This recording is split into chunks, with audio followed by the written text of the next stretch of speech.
Welcome back to Philosophy for the People, everybody. Today we're going to make the case for intellectual populism and dive into a little controversy. This is not usual here on Philosophy for the People, but indeed there has been a recent controversy happening in circles relevant to us and a lot of, I'm sure, our listeners.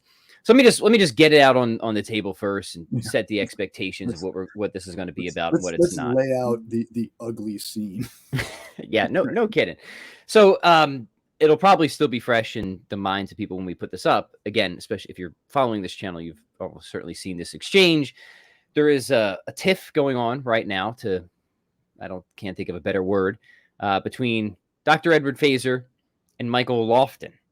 Um, Here's what I'll say about this, just by way of preliminaries. I'm not going to adjudicate their theological debate. One, because I'm not particularly qualified to do that. And two, I haven't even tried to evaluate it. I will say this: I like a lot of Dr. Feser's work. I'm critical of some of it. I hope always respectfully. And Michael Lofton has always been very gracious to me. I consider him a friend. I've been on his show many times. And the thing that I found kind of initially interesting about their coming into conflict, quite a nasty conflict, in fact, is at least on Catholic matters, like matters of the magisterium and all that. I always thought both of them were actually pretty reasonable, right? Fairly balanced. So like I was genuinely surprised to see this. Really, it was an explosion on Twitter, and I don't know how would you summarize the matter, Jim? Let me just kick it over to you Yeah. at So this point. Yeah. if I and once again, I sort of studiously avoid issues in like um, ecclesial theology, right? It's like a few things bore me more, right? And maybe I should be more concerned, right? But isn't it? It's sort of like Michael is kind of got a broadly sympathetic to Pope Francis stance, and Ed has a kind of broadly, and I want to be careful, like anti-Francis stances. That's kind of the fault, the initial theological fault line, right? I think that's fair, and certainly people are welcome to clarify who know their positions Yeah, better. But you have people that might be classified as like really far left and really far right as Catholics, yeah, right? yeah, I see Lofton and Faser both definitely like closer to the middle, but one leaning, yeah, more favorably yeah, towards Francis, and maybe it's just a weak leaning, and yeah, one leaning a little less favorably, yeah. if that's And, fair and that and makes that's sense. not But really, both of them, I still consider both of them like pretty, like really quite balanced on a lot yeah. of the Like I major see them issues, both. right? I Yeah. think, at least in my like kind of prima facie frame, I think of them both as like centrist figures, right? Yes. Mm-hmm. And I don't want to be careful because I'm not looking to get into this fight. Even calling Feser broadly anti-Francis could be very wrong because he's not like anti-Pope or something like that. But it seems like it was a question though of their disposition toward the current Pope, right? Yes. No. And to be clear, I definitely, and I'm not saying that Lofton actually did accuse him of this. I know this is part of the debate, but I definitely do not see as Faser somebody who is dissenting from the magisterium or anything like No. that. I think Faser's been very clear and articulate on what his positions are. But again, we're not gonna evaluate that. We actually thought that there was a Deeper or more important lesson yeah, about this that we wanted to focus yes, on and yes. bring to light. So yes, Professor. So okay, in one of the replies, like the very detailed, in depth, at length replies that Feser wrote. Okay, well, and I think this is an important point. Is like so. Um, Lofter has primarily communicated through YouTube, right? Like long form YouTube streams Yep. and Twitter, right? Okay, and Feser has engaged on Twitter to some degree, right? But his primary milieu in this has been long form essays, right? Okay, Yeah. so I think it's very interesting right there. You have in the Feser um, Lofton encounter, you have not only the facing off of two different dispositions towards the current pontiff, right? Mm-hmm. You have a facing off of two different modes of intellectual expression, right? Yes. Mm-hmm. And Lofton is like very much a paradigmatic character of the younger millennial generation of intellectuals, even Catholic intellectuals, who are primarily expressing themselves on YouTube outside of standard academic publishing industrial circles, right? Yeah, you can see my view, but my way I even say it, right? Okay, industrial complex, right? Yeah, okay, academic publishing industrial complex circles, right? Yeah. And whereas like Feser is a Gen Xer, not a boomer. As you know, I'm very, very keen on that distinction. Rightfully so, right? I'm not a boomer. I'm a Gen Xer, right? Okay. And as a Gen Xer, he is much more likely, much more comfortable in that long form essay milieu, right? And I'm not saying Lofton can't write, okay, and I'm not saying Ed can't get it done in a conversation. That's not the point. It's like you can see where their comfort zones are intellectually, right? Yes, or in terms of intellectual expression, right? And in one of, and keep in mind too, is like Feser represents. So he's, he in everything he does, he always has this like tag, like his endorsements from the National Review, right? His endorsements from, I think it's the Daily Telegraph or something like that, right? Mm-hmm. Okay. Mm-hmm. And he publishes through Ignatius Press, right? Okay, so like Feser really represents the old institutional norms of academic intellectual expression through like the National Review, like what was, or in First Things, like what were originally print magazines, who are now making their way into the digital world somewhat, right? And in print publication in like Ignatius, right? He also, he's written peer reviewed, all that stuff. So he represents my generation, right? Yes. Okay, whereas like Lofton very much represents your generation. Okay, now what's interesting in one of Feser's early replies is he basically brings this up. He says, "Look, I'm not, and I want to be, if I'm being unfair to Ed's stance in this, okay, and the point isn't necessarily to criticize Ed, it's to like make a point about the generational difference here." Yeah, I have some quotes here from that section if you want me to read them. Yeah, go ahead and hit it. Go ahead and hit it. Yeah, so right, Feser is he's actually lamenting what he calls the YouTube extended YouTube hot take, right? Yeah. And like these are definitely things, right? And again, I am not saying that this is a fair classification of Lofton's per se. People will have to just go and evaluate this exchange for yourself. But it's definitely a thing that there are these extended YouTube hot takes. I have them sent to me all the time with somebody like, Pat, can you dissect this or analyze it? And my answer is almost always no, because I actually sympathize with a lot of Feser says. Like, look, I'm a busy dude.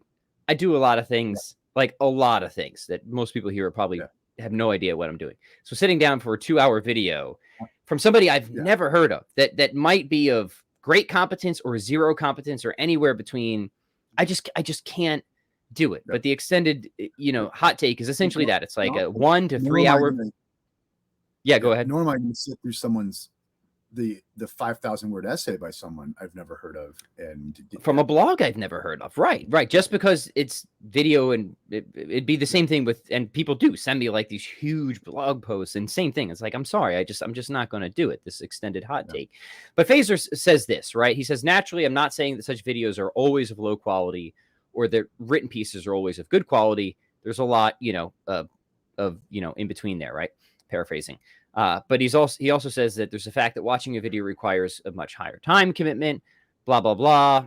The relevant section here, we say, finally, such videos are typically made either by amateurs or by people who, though they may have some academic training, spend far more time making videos and other online ephemera than doing the much harder work of producing written material that is publishable and has to get through the gauntlet of an editor or referee. Hence, the videos and other online ephemera are not popularizations of their more substantive work. And so Feser's, essential, I think, fair take there is that if you're just going to like take your chances on something, chances are if you go in this direction, it'll be of much lower quality and more likely to be point missing or wasting your time or something like that. So he seems to be kind of putting on the position that, and I've heard this explicitly from other people. I will not mention their names because I just don't think it's relevant to do so, who say, I will not engage or I will not debate something that hasn't gone through peer review or that from somebody that isn't a PhD. Yeah. For example. Right. Yeah. So now pick up that thread. And okay. So I find this fascinating. Okay. Because a number of reasons. One, I don't know. 5 years ago, I might have said the same thing, right? Okay. Sure.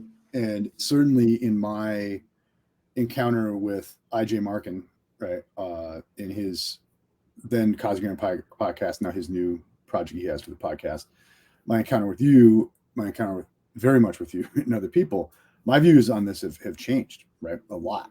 Okay, and so I have a kind of and for those who are wondering, I do not have a PhD, so I'm graced by Jim's. Yeah, well, friend, you know, the last person to say that would be me, but you know what I mean. But thinking about it, but I do not have a PhD, yeah. right? And okay, and so and once again, I think so it's interesting. Okay, one of the tropes on the American political right, okay, is to talk about the evils of institutional gatekeeping, right? Okay, and that how we need to embrace this kind of decentralized notion of knowledge that's diffused to the internet and other institutions. We need to question institutions and maybe like do things like homeschool on our own, like rejecting credentialism, right? We need to really question the university as something that we should even like see as authorities, all these things, right? And I say, bravo. Okay, but I also think on the right, sometimes you have a selective deinstitutionalization, right? Mm-hmm. Or anyway, so it's sort of like, and I think you see an instance of this here, right? Okay, you know what I mean? Like I see much of peer review. I see much of editorial stuff is in fact like guild-style gatekeeping, right? It may be ideologically motivated, it may be motivated all sorts of ways, right? And so I think it is very, very important, very helpful and beneficial for someone who's come up in that guild system, in that institutional system, behind that well-kept gate, right? To get out there and mix it up with people who are not from in that world. Yes, right. Okay, because it could be the guild you're in is full of crap, right? Okay, and maybe there's like a lot, and maybe like there's ideas are framed differently, and and they're coming from sources I wouldn't respect, and all that stuff, right? That really, if I weren't worried about the standards of this institutional, industrial complex, right? If I weren't worried about those standards, I would take those things serious in ways that I wouldn't have otherwise, right? Yeah. Mm-hmm. And so for me, I actually think one should, if you're an old school dinosaur academic like myself, recovering so I think though, okay, then you need to get out of that, right? And really mix it up a bit in this world of, and I'm scare quoting here, less credentialed people, amateurs, quotes, all that, et cetera, right? Because I tell you, I have had very good interactions with quote unquote amateurs right here now that have advanced my thinking, right? Yes, yeah. I just real quick, I have a friend. Again, I won't mention who it is. Just probably not helpful since he's not here to. Well, he wouldn't have to defend himself because I'm going to praise him. But he said many times, he's widely published. He said, specifically Twitter, right, is the place where he's gotten, yes, the worst objections to his views, but also the best, better than he ever got through the peer review process. Yeah. So I guess that's kind of the thing. Like, when you go into the wild west of, social media and YouTube where anybody can hop in on the conversation, right? Yeah. Naturally, you're going to have a lot more that you're going to have to wade through. And I think maybe we should talk about ways to kind of make that manageable. And I have my ways of doing it, right? I don't ignore everything that's sent to me. Of course not. Right. That would be irresponsible, but I do have like ways of saying, okay, I think this is worth my time, or this definitely isn't, or something like that.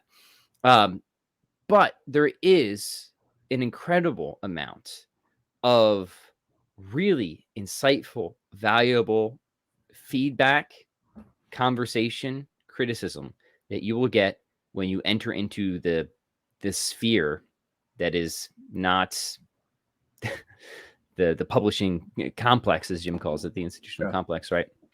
That can really, that keeps you honest too, right? That really keeps you honest. And I don't know, I don't want to sit here and psychoanalyze, but the obvious most charitable reason of why more academics don't do it is just, yes, pure time, right? Like, hey, if I'm going to engage with stuff, the peer review system is a sort of filter, I guess, would be their argument, and, right? and let's face it, you're not rewarded for it. Okay, you're rewarded in a lot of institutions, like simply, I mean, and you have to understand like how crass academia has gotten about this. Is like expose it. Yeah, a lot of like this was not how tenure worked at the institution I work at, mainly because my tenure where I work at is sort of a sham process. It's everyone gets it. Okay. Yep. Okay. If I may. Oh, you may. But like at other places, colleagues I know, where it's down to this like very, very crass point system, right? Where, you know, a conference paper is worth this many points, an invited lecture is worth this many points, a peer-reviewed article is worth this many points, and the points are scaled based on the level of the journal. Okay, like there's ratings for the journals. The points are scaled sometimes, like there's points for how many citations you can show. Yep. For your articles and stuff like this. And so it's become this, I think, crassly commodified system, right? Where a lot of these things just exist for the propagation of this like crassly commodified system, et cetera, right? Okay. And I'm not saying there's an excellent work being done in this, okay? But one of the problems is like you are not typically rewarded for any kind of engagement outside of that system. Right. Yes. And for me, more and more, I just don't really understand the point of peer review in something like philosophy, right? Because like, I mean, look, I get with like in the hard sciences and the social sciences, why, okay, we need somebody to actually look at the data, right? And look at what you did and ask and like look at the actual data sets, not just what you report the data on, right? Yes. Okay, to look at the actual data sets and say, does the mathematics work here? Is the experimental model right? Okay, et cetera, et cetera. Right. Okay. Because there could be background chicanery going on. Of course. Just making this up. Okay. Right. So yep. I get why you need peer review in anything that's using the scientific method. Okay. I don't get why you need peer review in something like philosophy, because there's no background chicanery that could be going on, right? Like it's all chicanery. it's all chicanery in the foreground, right? But like, you know what I mean? Like because like the reader of the article has access to all the facts relevant to the evaluation of the article, right? Yes, right. In a way that the reader of a scientific article might not have access to all those facts, right? Yeah. So I don't really get the point now of peer review. I'm wondering about it, right? Yeah. Now it says, well, I can pick up this journal, and because it's this journal, it's peer reviewed, I know this is bona fide good stuff. Okay, but seemingly, if you're a philosopher, you should have been able to do that independently of the journal in the first place, right? Yeah.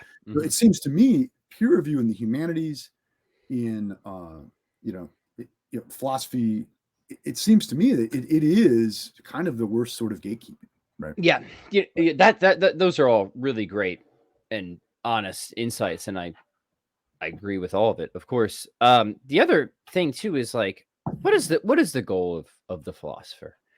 I think that's relevant here, and I mean, maybe for some people it's just to get the paycheck and to get tenure and stuff like that. But I would hope that there's something deeper there. I would hope that the goal of the philosopher is to get things right. Yeah. So it would seem to me that the more opportunities you have to do that, the better, right? Yeah. The more opportunities you have to come up against objections, which are argument and position testers, to see how well do my positions survive this. If you're serious about getting to the truth, the better. And there's something, I don't know, a little wimpy about just kind of saying, if somebody doesn't have a PhD, I'm not going to consider anything they have to say. Yeah. Now, look, I'll just say, like, a lot of the smartest people that I've read that I'm friends with are PhDs for sure. Yeah. But there's also many that are not. Yeah. Right. Exactly. Yeah. Many that are not. Right. And I would have like people that are in agreement with my position and people that are not in agreement with my position. Yeah. Not PhDs. They are just, many of them like me, they have, maybe masters or something like that. Some of them have no formal training whatsoever. And they're still just really sharp, really well read. Yep. And like, that's I guess there's sort of an analogy, I suppose, with music here, right? Like, okay, if somebody goes and, you know, they go through Berkeley and all that, like, chances are they're going to be pretty good, right? Yep. Whereas if somebody is just like totally, you know, lacking the formal education, which way could it go?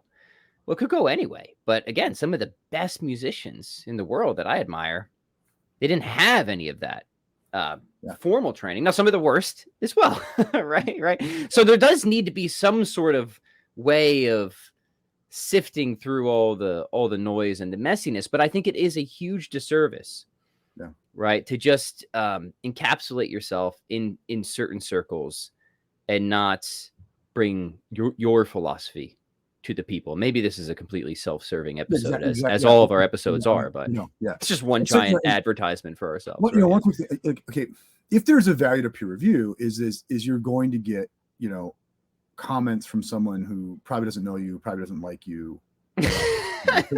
Yeah, why does it always seem like they really don't like me? It's like, my tone of my writing. So what did I do to you, man? They wouldn't like you anyway, right? Okay. And I'm not saying there's no. I understand you disagree at this point, but why do you write it in such a mean way, right?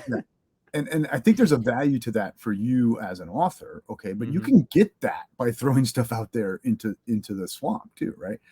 And it's like to say though that like something has to go through that process to be, you know, certified, et cetera, that I don't see. I see a value of me sending my work. It's like, you know, going to a jiu-jitsu gym where, you know, when you're out of town and you're going to roll around with a bunch of guys who don't know you, don't like you, right? You know what I mean? Would like to prove you wrong. Or suspicious when you first show up, right? Suspicious when you first show up. That's good for you to do that, right? It is, right? And same thing with you know, your academic work. It's good for you to like have that pushback from people who can say whatever they want with no consequence. I agree with that. Okay.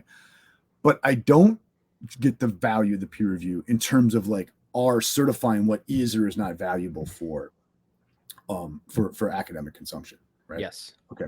Now, and I'm not, and once again, I'm what Feser said, just, I don't even think he even mentioned peer review. Okay. But the more general point here is for various reasons, many of us in the last couple years, 3 years, have begun to seriously doubt the deliverances of the academic industrial complex, right? Okay. And the media industrial complex, right? And all that. Okay. We'd like this video to be posted. So right. Okay.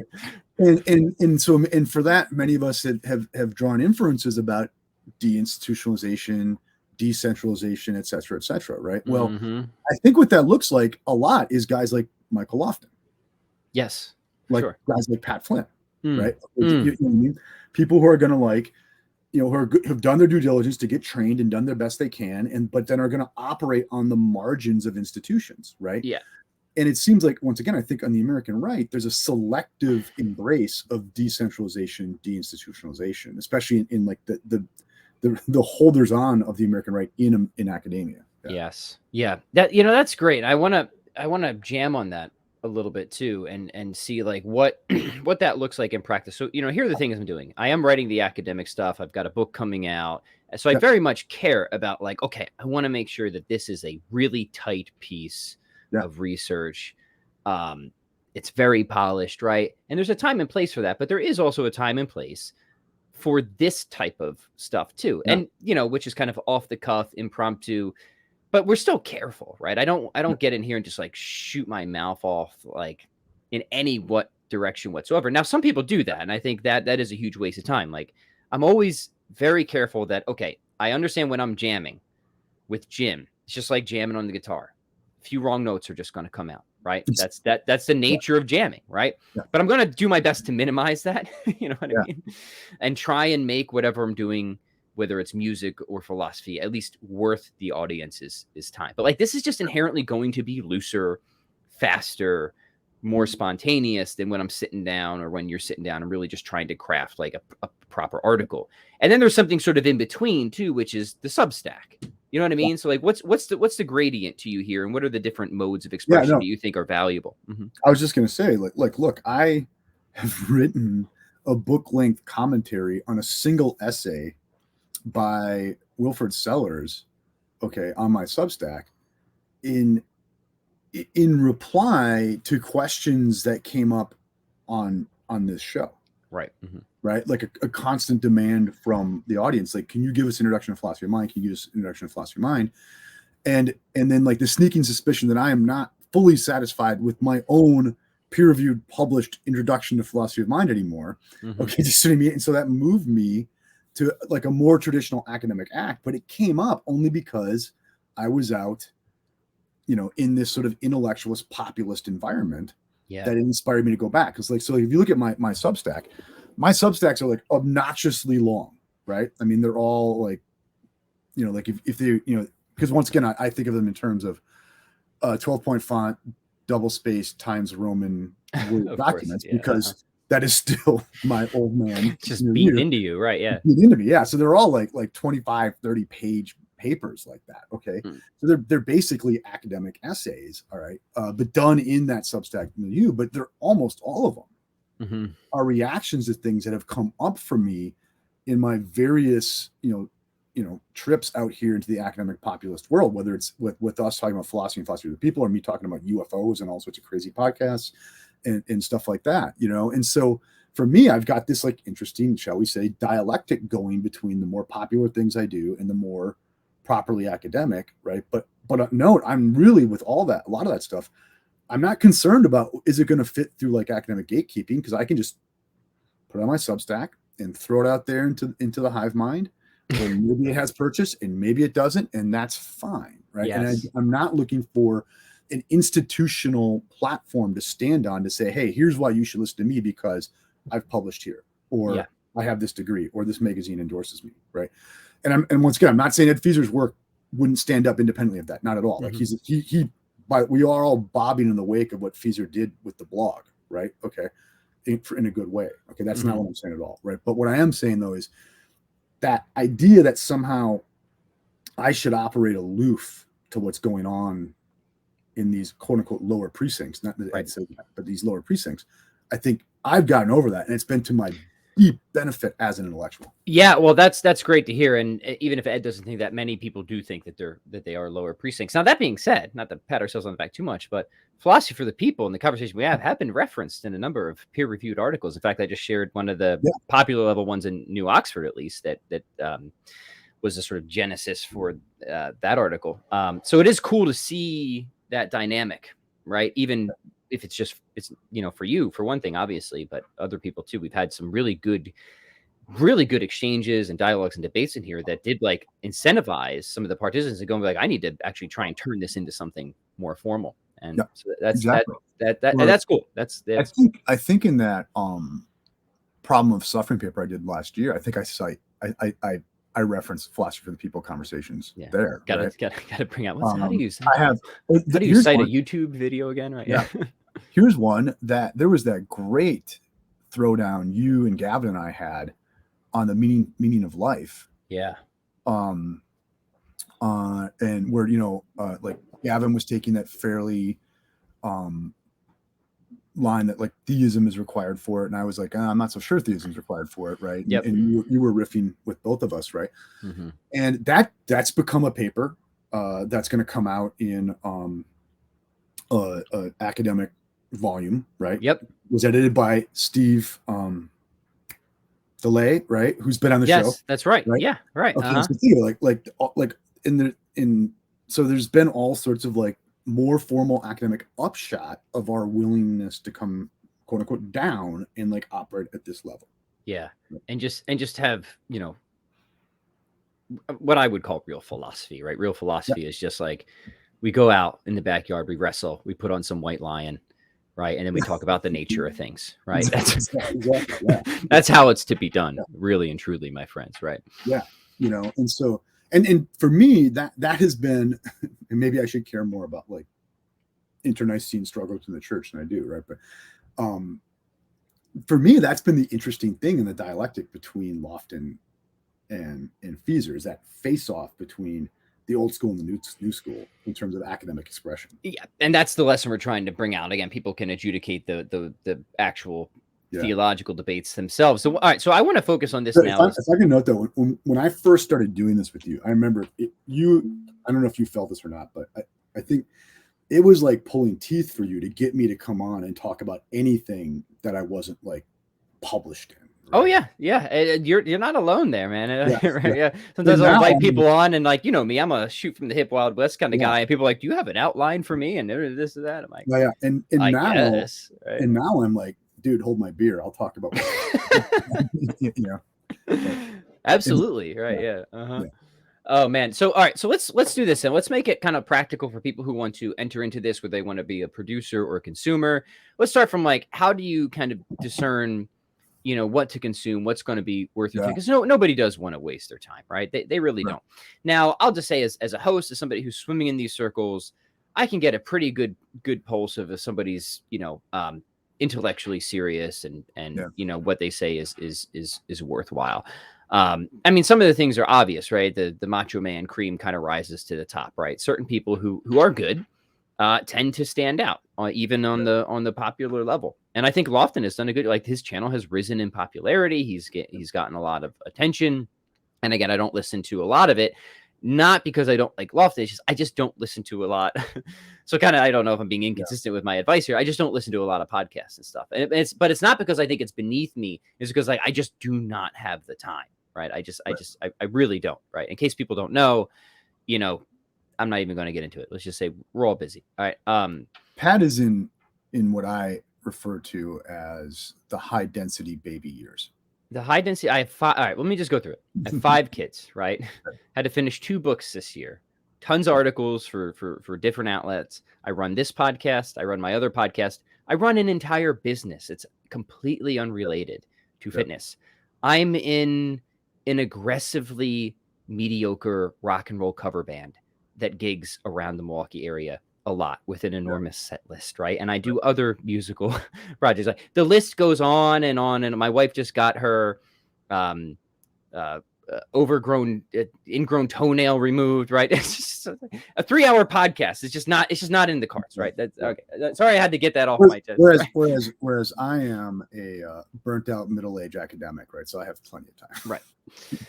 So, you know, but that being said, right, there's just like, I don't have to have something go through peer review to know that it's worth my time.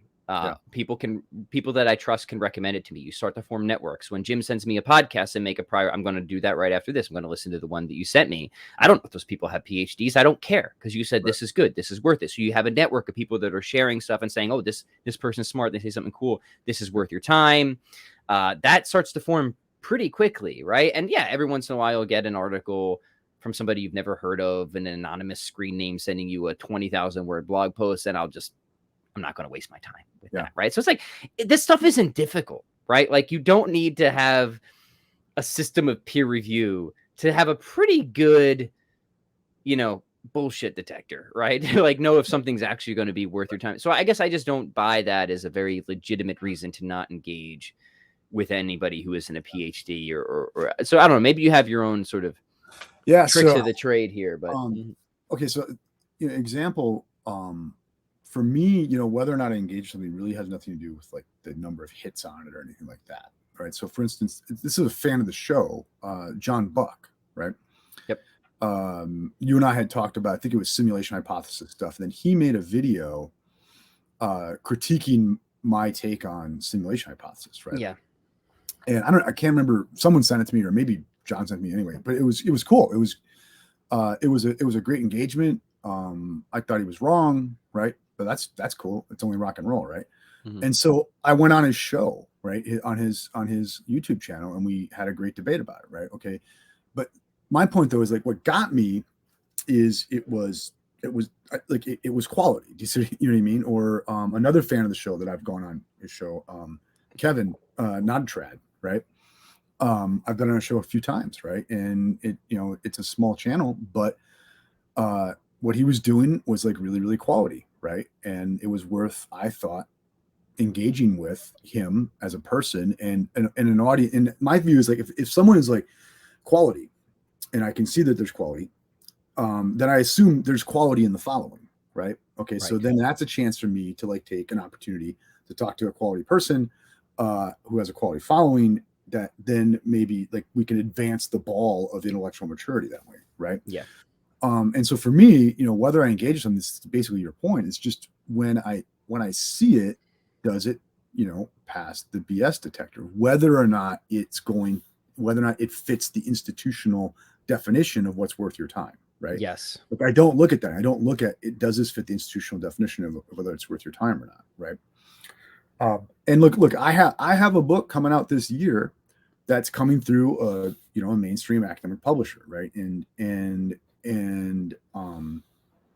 why? Well, I maybe just habit, like just that's what I've done, right? Okay, but I don't think it has to come through that to be valuable, right? Yeah. You can't look at everything, right? And I think you have to get over this, like, I have to respond to everything that's contrary to my position, or I have to respond. You can't do it. You can't do it. It's impossible. Yeah, you have to, like, at the end of the day, make this about knowing yourself, et cetera, right?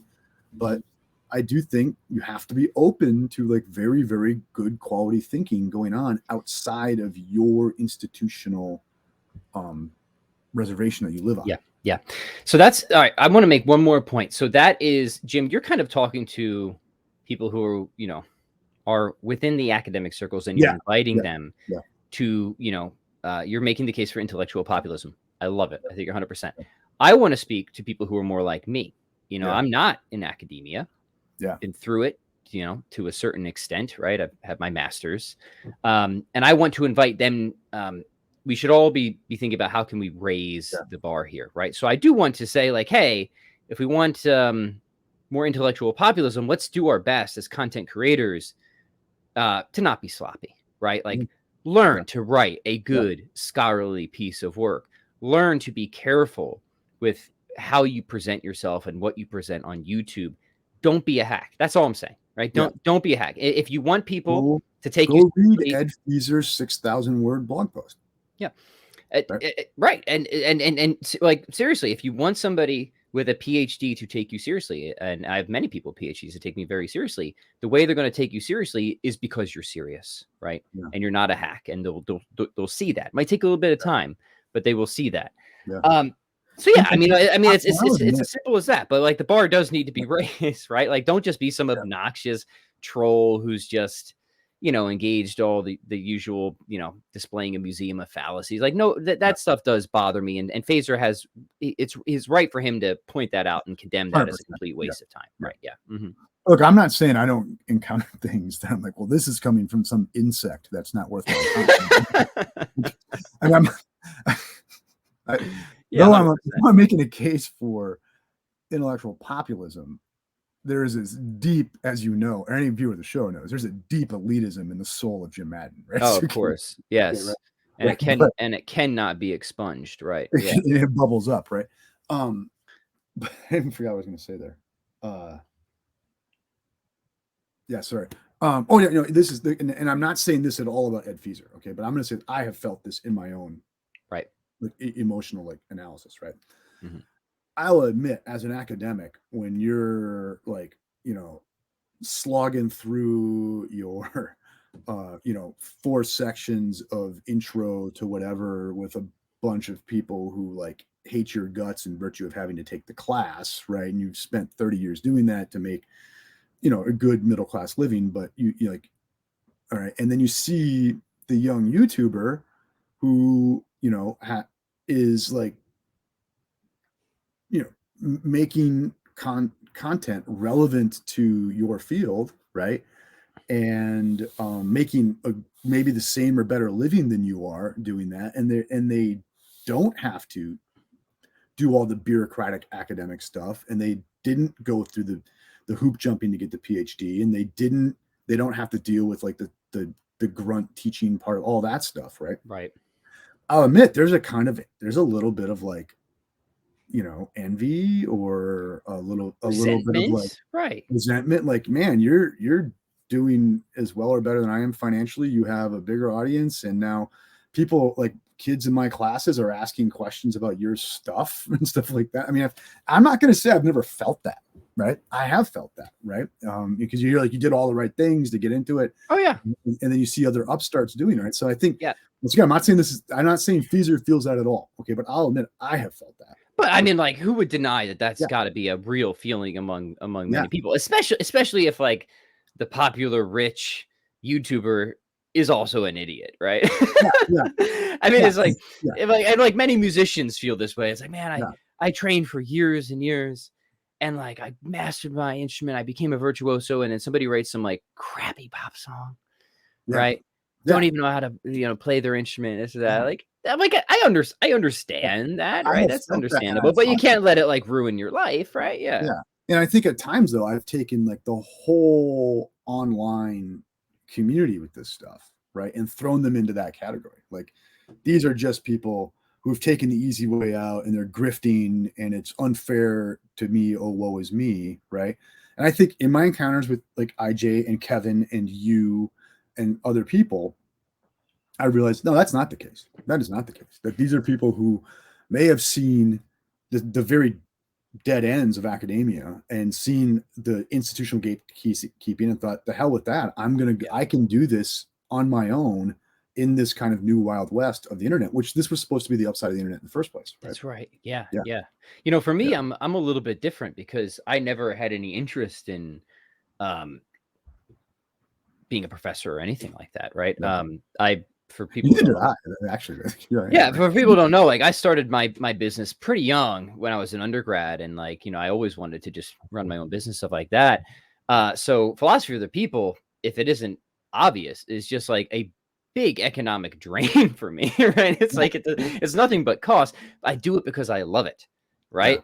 And because I feel it enriches me. I guess it's inherently selfish in the sense that like I get to sit down with people like Jim and many other people that I greatly admire, and I get to engage with them and sharpen my own thinking and hopefully provide value to other people. But I think it's a benefit for me that I'm not in it for views or likes or money. And if those things happen, great. But that was not my primary incentive to begin with. And I know, like, I'm actively like the types of stuff we talk about, like when we get into the intricacies of divine simplicity, that's not ever going to be a 20 million Yeah. person viewed video, like ever. But it's the stuff that interests me Yeah. and that I care about. And hopefully that leads to, a much more quality product at the end of the day. Yeah. 100%. 100%. Yeah. But then there are other people who just said, I do, like, they started down that path, the academic, and they did see that it was a dead end and said, I'm going to try and make a different way there too. Right. Yeah. And that's cool too. That's cool too. Right. Mm-hmm. And I think, when I ask myself, like, why do I do this? Right. And I think at the end of the day, if I can assure myself it isn't just my own self-indulgent narcissism, the chance to hear my own voice or something like that. Okay. Leaving those problems aside. At the end of the day, whether I like it or not, I have to admit I am primarily a teacher, and these are always teaching opportunities, not like I have this kind of attitude towards you, like I'm here to teach you, or I'm here to teach you. Do teach me a lot. Me too. Yeah. But it's just that by having the conversation from two different modes of like base academic expression and stuff like that. Like, I mean, base, not like in like crude, but I mean like in our foundations, right? Yeah. It occasions a chance to put ideas out there into the collective mind, right? However small the footprint of it, that wouldn't otherwise be. And so for me, I think once again, if you're an academic and you do see yourself as having a teaching vocation, it makes sense to be doing this. Right? Yeah. All right. So I want to get your summary points, Jim. Mine, I don't have many real quick. I would like to see Lofton and Feser just go out and have a beer. Yeah.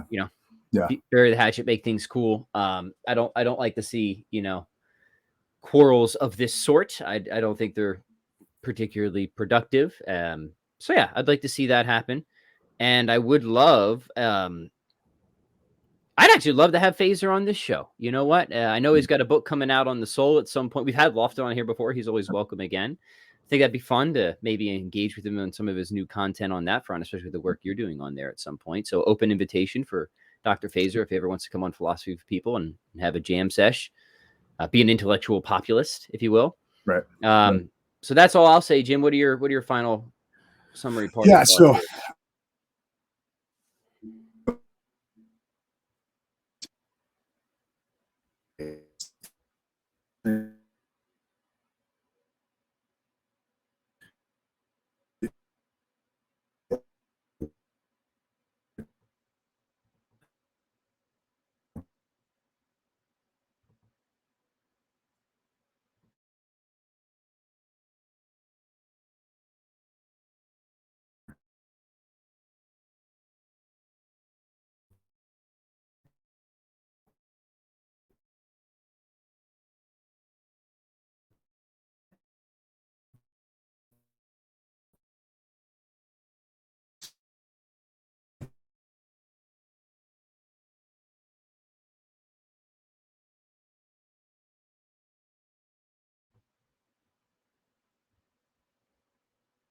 Oh no, Jim's connection has been severed. Apologies for the delay, gentle listeners. I'm sure he'll pop back in presently. Whether or not I will edit this out depends on how long he takes. Give him a second.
Sorry for the interruption, folks. It seems that Professor Madden's internet went down, but I think we got out what we wanted to say, and I would love your thoughts.